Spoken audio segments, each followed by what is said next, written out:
Hello all, coming back to you from Quartzsite again. Finally made it back down here. I'm enjoying being out here, even though the crowds keep me pretty much on the LTVA because I don't want to deal with the big tent crowds. And the traffic supposedly is pretty gnarly out here. I'm kind of trying to avoid the hoopla out here this year and just kind of settle into long-term camping out on LTVA. And really enjoying it quite a bit. It certainly is a lot more people out here than the first time I came out here in December last time. Going to have to apologize for the noise a little bit because there's lots of wind noise and lots of folks traveling up and down the road this time compared to last time. But I really want to be outside and enjoying the weather as it's just gorgeous out here. So bear with me. So today I wanted to talk to you a little bit about working remote at a job via the internet while boondocking and traveling. I've heard this being called being a digital nomad a few times, and I kind of love that phrase. I'd like to talk to you about the solutions and the challenges that I've had so far, and hopefully give a little bit of inspiration to the possibility of doing it so that other folks can feel comfortable getting out there and trying it and being successful with it, because it is a lot of fun and gives an incredible amount of freedom. Today's discussion is probably going to revolve around three things. First, and always, the internet, because without the internet and the connection possibilities we have in today's modern world, this just doesn't work, obviously. Secondly, in power, slight recap of the last conversation we had, and kind of the what's working for me now and what I think is possible. And third, just the mentality about being a full-time remote worker while traveling. I've seen a lot of feedback posts and posts asking questions on Facebook on both the Quartzsite sites here and other just car camping and dispersed camping sites, discussing how do you actually afford doing this while traveling? And the simple answer to that is, yeah, I'm traveling, I'm out enjoying the sites and places, but Monday to Friday and sometimes during the weekends, I am still working a standard job. So for reference, I work on the IT side of a healthcare consultancy business in which all of the employees that we have are actually all full-time remote, most of them home-based. I've actually been there for quite some time, probably about coming up on a decade now, and I absolutely love all of the colleagues that I work with. For the sake of fairness, probably won't address the healthcare industry in the US much because it's such a complex issue and it's got so many opinions on all sides of it. That being said, I work in a support role for all of the team members that I work with, so my job mostly is supporting people, and we have a great group of people. Going back in time, when I bought my house in Wisconsin and started with the current company that I'm working at right now, I moved from, at that point, primarily being a city dweller to more of a rural lifestyle, which was a bit of a shock to the system and really started my contingency planning because internet, power, all of those things were a little bit less reliable than I was used to in the cities. And another factor of the IT work that I do is it's pretty close to 24/7 availability required, which frankly fits my personal lifestyle. But it pretty much calls for guaranteed internet at all points. So solving that problem is something I'm very used to doing. Fast forward a few years and few experiences, half working, half vacationing, and I was getting towards the point of thinking about why can't this just be a work while traveling type of situation. And it started to become a possibility to think about the whole combining my love of traveling while actually working and enjoying the benefits of being free in the evenings to explore new places and new locations. And that's really where my car camping came from and started. One of my first purchases when I was doing this, as previously mentioned, internet is a huge thing, was my mobile hotspot from Verizon, because it supported my ability to be connected anywhere there is signal and still be secure and a steady enough signal that it wouldn't interfere with any of the work I was doing. At this point, I think most smartphones have the personal hotspots that they can project, but at the time that I started this, they were still not quite as reliable as a mobile hotspot, and I think in some ways the mobile hotspot still does afford a little bit more reliability than pushing it from your phone. Though if that's what you've got and it works for you and more of a less absolute need to be connected at all times, that might work for you. At the time that I started this, I used a fairly average plan And that worked for me. With the length of stays that I was traveling out in car camping, I quickly had to upgrade the plans that I was using to be kind of the top end of the plans on a mobile hotspot, just due to there are data limitations and caps, and every plan is slightly different. So make sure if you go that route that you do the research as to what the actual fine print of those mobile hotspot plans are, because unlimited doesn't always mean unlimited in a way that's actually functional. That being said, I'm slightly dissing on the mobile hotspot, but it served me very well for the past 3-4 years. And though I did have to stay a little bit closer into urban areas to maintain the signal strength, and even with a cellular booster, which I eventually purchased, it still does limit you to where there is signal, which leads quickly to the solution that I've currently got, which is StarLink. So last December, when I was out here for a couple weeks, I was on mobile hotspot. It worked moderately well, but it was fairly slow, and it was a little concerning that it didn't quite meet my needs. So when I got back out here this January, and with the crowds that are in this area at this point, the speeds went plummeting down to a point that it was almost unusable completely, which led me quickly to invest in StarLink, learn the tricks and tips of that, and kind of start on that journey, which I'll share with what I know so far, though I'm in the starting phases of getting used to it. So after some troubleshooting, figuring out that it was a necessary need for that, and going and purchasing it for Best Buy, I got it back to Quartzsite, got it set up, and pretty much it does meet the needs and surpasses the needs that I've got for any internet that I need for my job and for my personal use. So for comparison, in December I was getting about 2 or 3 megabits per second out here with my Verizon hotspot, which again is much lower than I'm used to in more urban areas. I could usually in the past get somewhere between 50 and 75 megabits, which again for most uses is completely fine.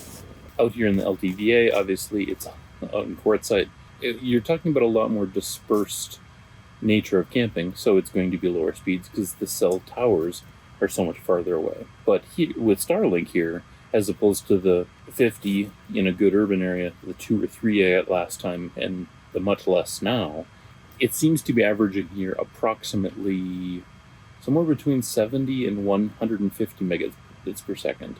So it's at the top end of what I used to get, and then going quite a bit further up. My experience so far with StarLink has been wonderful. But that being said, I want to point 2 things out. 1, 3-4 years with a little bit of limitation, the hotspot did work for me, and it's a much cheaper option. And 2, StarLink does come with a significant drawback in that it consumes quite a bit more power than a mobile hotspot. So my mobile hotspot option being you charge it off of any USB connection, and after about 3 hours it's fully charged, lasts about 8 hours, at least the model that I purchased. All of them differ, so please do your research. But the StarLink is plugged into 110 power, and it's 100 watts per hour, meaning that my entire Jackery, it drains it in 10 hours. So it does cause a ripple effect when you start getting to talking about power needs, which leads into my next topic of conversation. So I talked in depth last time about the power situation that I had up until now, and just to briefly recap that, I'll summarize what the up to now state has been. So I use a Jackery 1000, which is roughly 1,000 watt hours of power, meaning that if you run something at 100 watts for an hour, it'll take, a tenth of that away. And my input for that Jackery up to this point has been a DC connection, the old cigarette DC port in a car, charging while driving, which does fairly well, or an inverter connector up to the truck when parked, running, that then charges a little faster, but it requires the car to be running while you're parked somewhere. This is working really well the last few years, and was working even better when I got the trailer, because it had a built-in system with a lead-acid battery to main charge for the trailer, and then I also added 200 watts of solar with that. So I was able to take whatever excess power wasn't needed for the trailer and dump it back into the Jackery through, again, that DC connection. On the last trip out with the trailer, I was running pretty well with power needs, but I was running a bit of a deficit if I ever needed to power anything over and above my work setup.